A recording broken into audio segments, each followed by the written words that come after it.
right. If you guys haven't noticed, it is the holiday season, Christmas. All is lights, going to the stores, commercials. I mean, sweaters. Like it's all over, right? So we know that it is upon us. And I was trying to do a little research, and most of the studies that I could find said that about 90% of Americans celebrate Christmas to some extent, whatever form that might be. But I thought that was interesting. And then there was another study that said that when they started asking about the purposes of Christmas, about 57% of the people could tell somewhat of the birth of Jesus, like God becoming human and coming to this earth. They said that about 57% could tell the story, and maybe 75, like a small number, could say, I know a few details. And so I thought that was kind of interesting that I wanted to kind of focus on a certain aspect of this morning. And one of them is that Christmas, the holiday, is not just, it has been observed religiously, but also culturally. And that was something I was trying to look up, is that there's quite a few people that do not view Christmas as a religious holiday. Is it a religious holiday, or is it more of a secular? Secular just meaning non-religious, kind of like everyday life, everyday people. This guy right here is not a Christian, and he said out of all the 10 official U.S. federal holidays, Christmas is the only one affiliated with one religion's holy day. So he's like, we have all these holidays that are from the government recognized. He said, this is the only one that's religious. And so he's not pleased with it, but there are others. He says, if Christmas were officially declared to be the same kind of holiday as Thanksgiving or New Year's, much of the problem would vanish. So he's saying there needs to be a separation of church and state.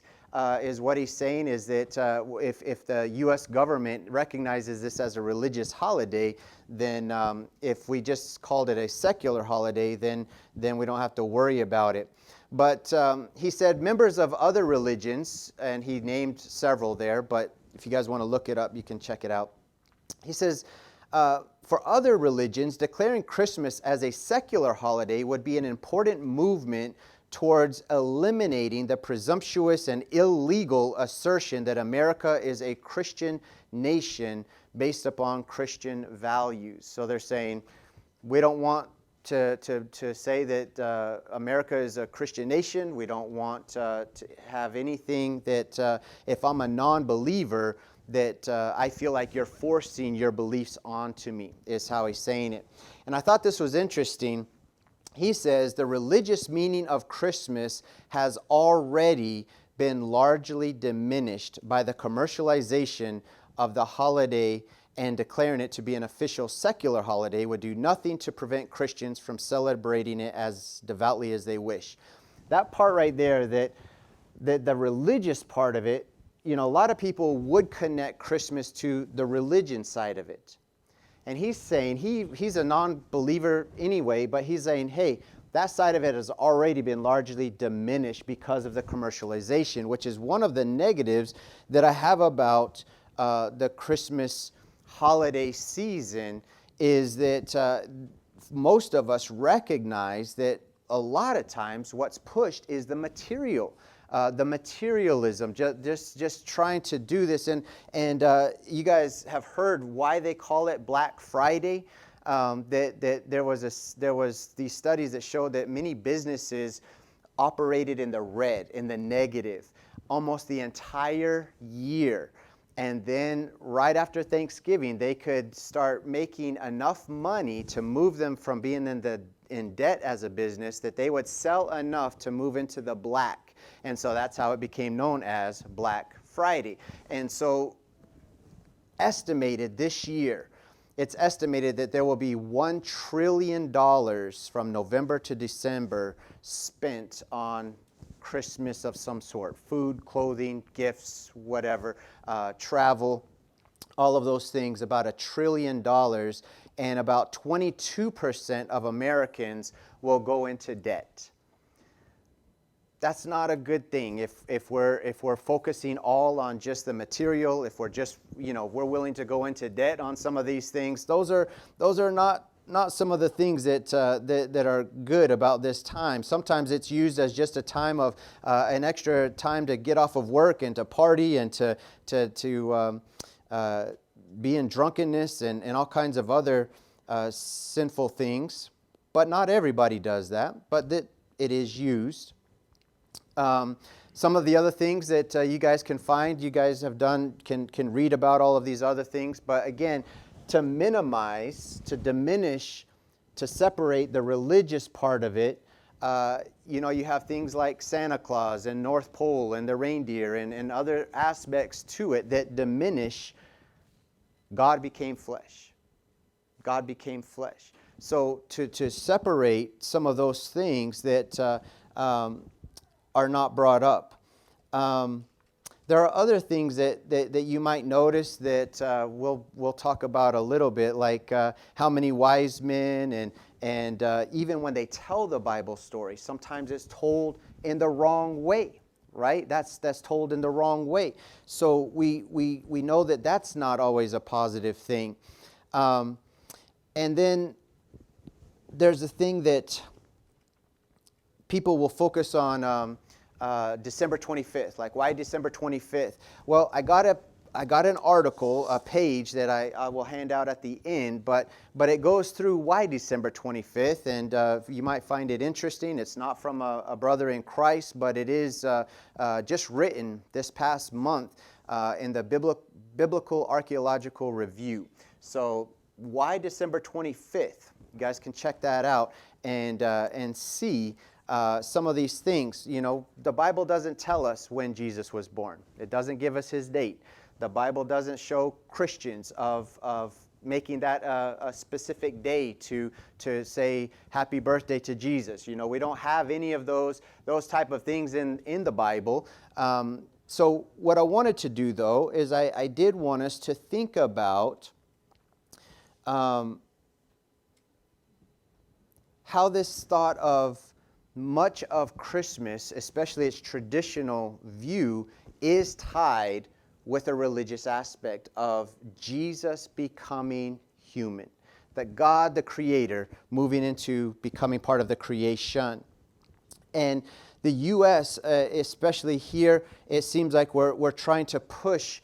I know I feel, those of you that are older, maybe even more so, that we say that it seems like America is becoming less Christian overall. I remember that the Ten Commandments could be put in courtrooms.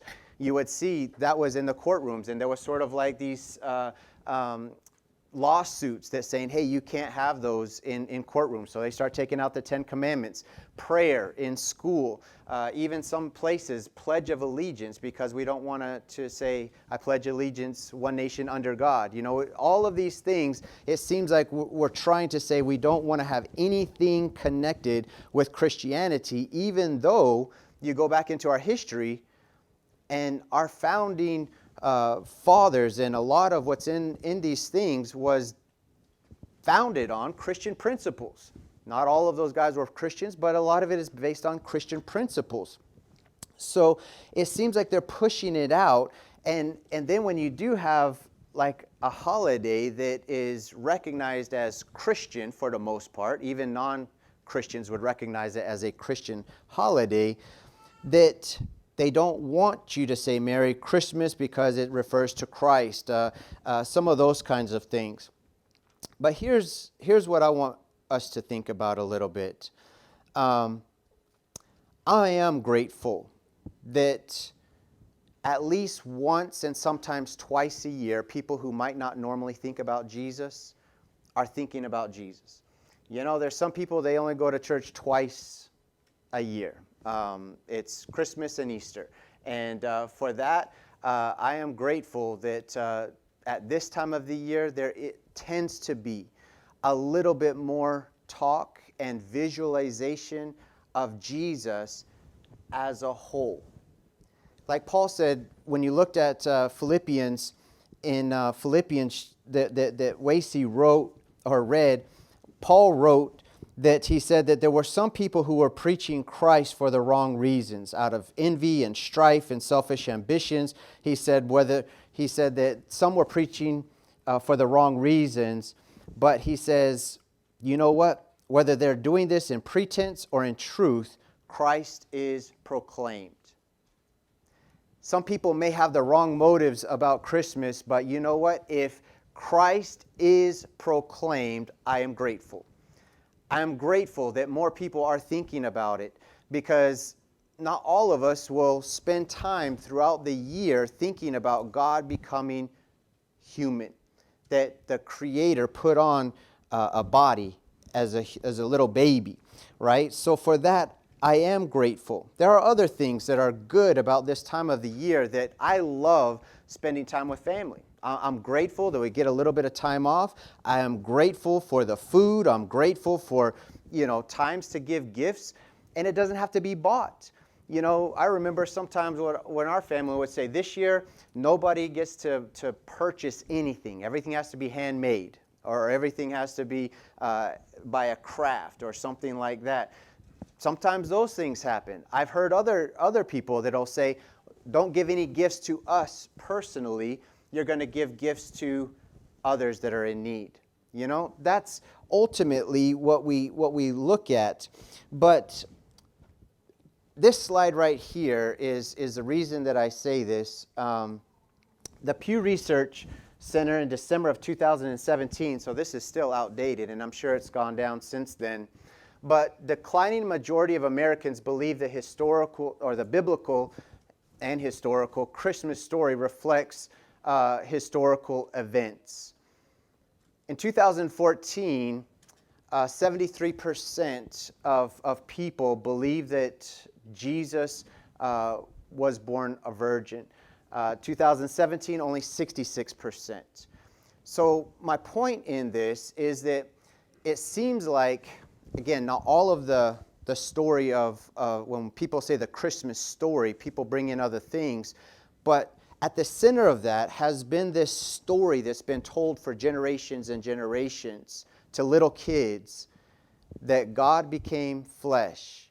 And they start telling the story of a virgin birth, and how she wasn't able to get into an inn, and how the angels rejoiced, and how these shepherds came to see him in the manger and swaddled in clothing, born in a barn, basically, right? There's these facts that the Bible has, and more people don't believe it's real. They're like, that's just like Santa Claus, or just like the Easter Bunny. It's just like all these other things. It just becomes sort of a fairy tales of what people will talk about. And what we see here is that there is a decline in the historical facts that these things really did happen. It happened.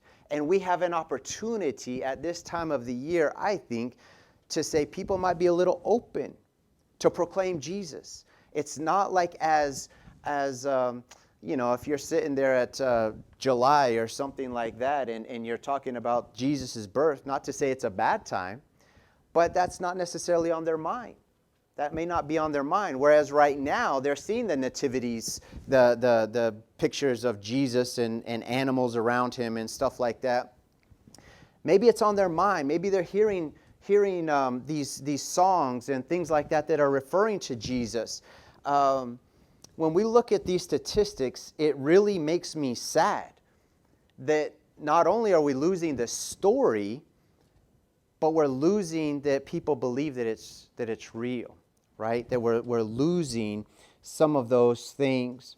And so what I wanted us to do then is I wanted us to look at Matthew. If you would, open up your Bibles to Matthew chapter 1 and verse 18.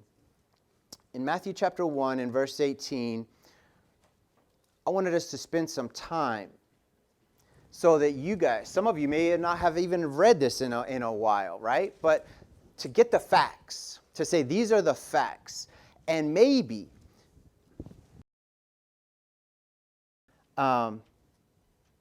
So maybe when you guys are at work, when you're talking to family members, when you're talking to neighbors, different types of, that this is hopefully maybe an open door. What I see is maybe at this time of the year we have an open door. But here's some facts. Chapter 1, verse 18. Now the birth of Jesus Christ was as follows. When his mother Mary had been betrothed to Joseph, before they came together, she was found to be with child by the Holy Spirit. And Joseph, her husband, being a righteous man and not wanting to disgrace her, planned to send her away secretly. But when he had considered this, behold, an angel of the Lord appeared to him in a dream, saying, Joseph, son of David, don't be afraid to take Mary as your wife, for the child who has been conceived in her is of the Holy Spirit. She will bear a son, and you shall call his name Jesus, for he will save his people from their sins. Now all this took place to fulfill what was spoken by the Lord through the prophet. Behold, the virgin shall be with child, and shall bear a son, and they shall call his name Emmanuel, which translated means God with us. He's quoting Isaiah. Joseph awoke from his sleep and did as the angel of the Lord commanded him, and took Mary as his wife, but kept her a virgin until she gave birth to a son, and he called his name Jesus. Now after Jesus was born in Bethlehem of Judea, in the days of Herod the king, Magi from the east arrived in Jerusalem, saying, Where is he who has been born King of the Jews? For we saw his star in the east and have come to worship him. When Herod the king heard this, he was troubled, and all Jerusalem with him. Gathering together all the chief priests and the scribes of the people, King Herod inquired of them. He said, Where is the Messiah to be born? And they said, In Bethlehem of Judea. For this is what has been written by the prophet. And you, Bethlehem, land of Judea, are by no means least among the leaders of Judah.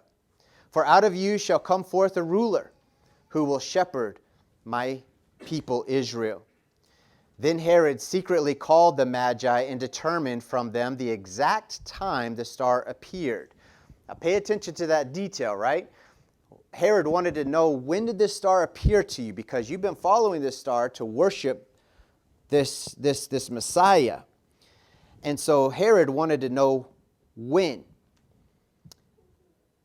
When they saw the star, after hearing the king, verse 7. Then Herod secretly called the Magi and determined from them the exact time the star appeared. And he sent them to Bethlehem. And Herod said, Go and search carefully for the child, and when you have found him, report to me, so that I too may come and worship him. After hearing the king, they went their way. And the star which they had seen in the east went before them until it came and stood over the place where the child was. And when they saw the star, they rejoiced exceedingly with great joy. And after coming into the house, they saw the child with Mary his mother, and they fell to the ground and they worshipped him. Then opening their treasures, they presented to him gifts of gold, frankincense, and myrrh. And having been warned by God in a dream not to return to Herod, the Magi left for their own country by another way. Now when they had gone, an angel of the Lord appeared to Joseph in a dream. He said, Get up, take the child, and flee to Egypt, and remain there until I tell you, for Herod is going to search for the child to destroy him. So Joseph got up and took the child and his mother while it was still night and left for Egypt. He remained there until the death of Herod. This was to fulfill what had been spoken by the Lord through the prophet. Out of Egypt I called my son. Then when Herod saw that he had been tricked by the Magi, he became very enraged And he sent and he slew, he murdered, he slaughtered all the male children who were in Bethlehem and all of its vicinity, all around it, from 2 years old and under, according to the time which he had determined from the Magi. Then what had been spoken through Jeremiah the prophet was fulfilled. A voice was heard in Ramah, weeping and great mourning, Rachel weeping for her children as she refused to be comforted because they were no more. Guys, there's some cool things in there that are fascinating. Again, we don't study it all the time, but it might be an opportunity for you to share. One of them is that you guys see the nativity scene. Sometimes they put it on their lawn. Sometimes it's on TV, whatever. It shows like Jesus in a barn type looking. You got animals around him. And a manger was what they fed the cattle out of, like a trough. Okay, the trough, they would put the feed and the hay in that trough, and that's what the animals would eat out of. Well, what they did is instead of a trough, they used it as like a crib. That's what they wrapped Jesus in and put him in there. Now this story, the birth of Jesus, is only brought up 2 out of the 4 times in the Gospels. It's brought up in Matthew and it's brought up in Luke. It's not in Mark and it's not in John. So the birth of Jesus isn't even brought up in all of the Gospels, 2 out of 4. And in this one, Matthew focuses on these magi, these wise men. And if you guys think about this nativity scene, you have Jesus lying in a manger, Mary and Joseph right there, the animals around, and usually, not always, but what do you see there? 3 wise men, right? A lot of times they'll talk about the wise men coming and visiting Jesus there. But did it say that he was in the manger when these guys came? Where was he? You see, it says that when they came, they found where he was at. And when it stopped, they came to Bethlehem. And they rejoiced in verse 10. I love this right here. When they saw the star, they rejoiced exceedingly with great joy. And I hope that's the mentality that we can have to think about Jesus came to earth. What a wonderful gift. Now look at what it says right here. After coming into the house, right? They came into the house. They didn't go to the manger. Right? They weren't at the barn, but that's many times what we see is that the wise men are at the manger, and so that's something that we tend to see. Now, mine uses the word magi. Other versions might use the word wise men. Did you see how many wise men were mentioned here? How many did it say? It doesn't say, right? But again, in all of the stories, we always say 3.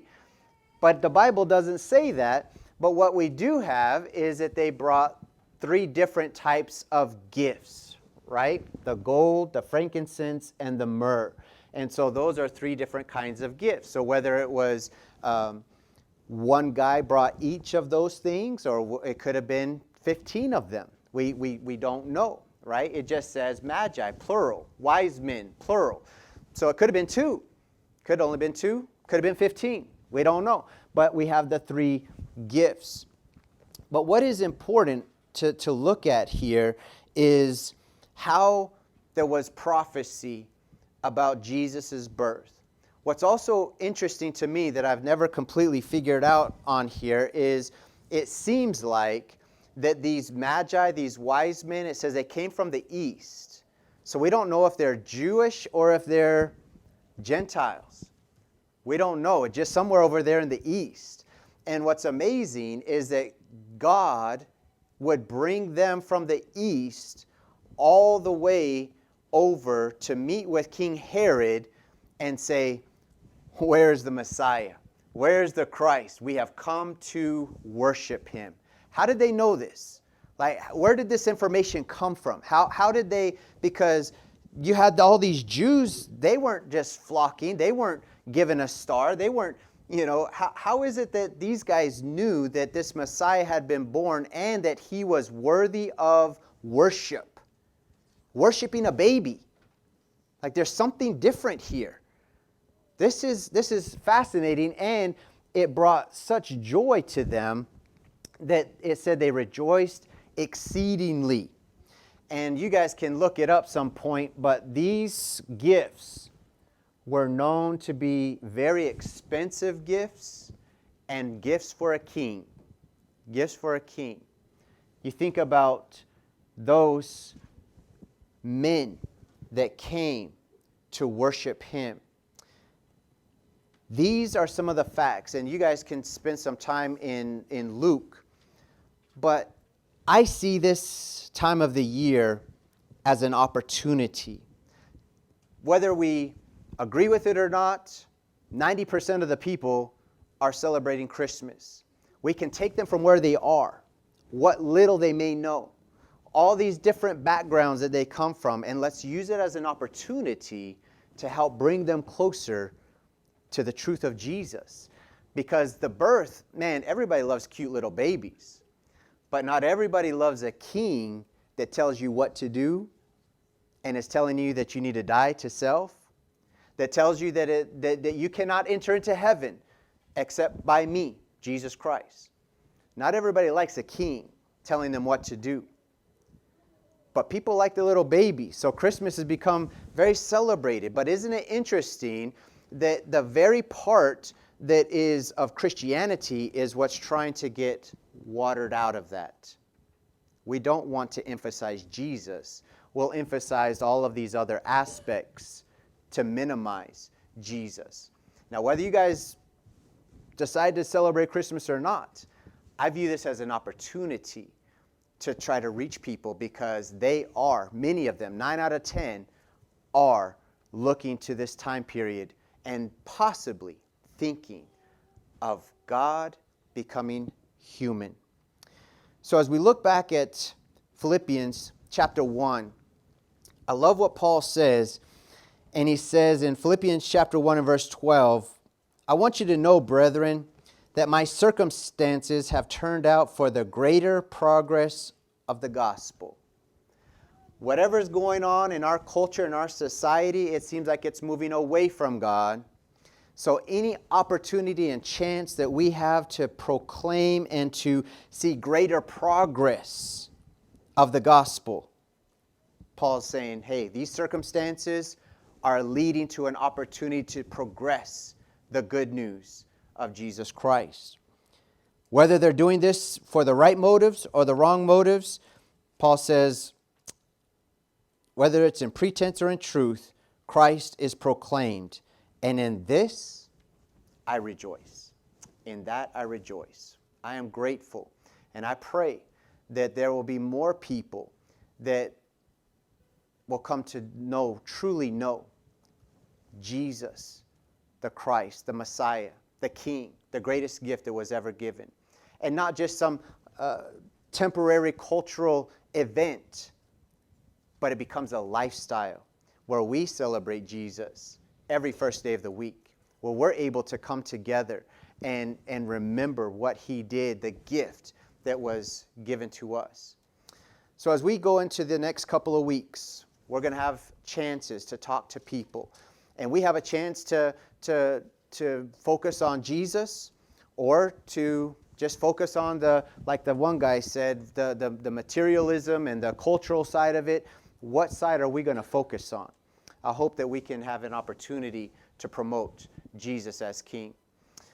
I know this morning's lesson is not really designed to say how to become a Christian, but it's more of an encouragement to those of us that are Christians to say, we are his hands and his feet. Let's go out. Let's spread that good news about Jesus Christ and take advantage, maybe an open door that has been provided. But if you're struggling yourself and you know that there's something you need to repent of, that there's something that you need prayers for, this is a time to come forward. As Evan had a great lesson this morning, that for some of you, you might not be Christians and you might not have given your life to Jesus. And you have not accepted that gift that he is offering to us. if you need to make that decision, we have an opportunity together. We stand and sing this song.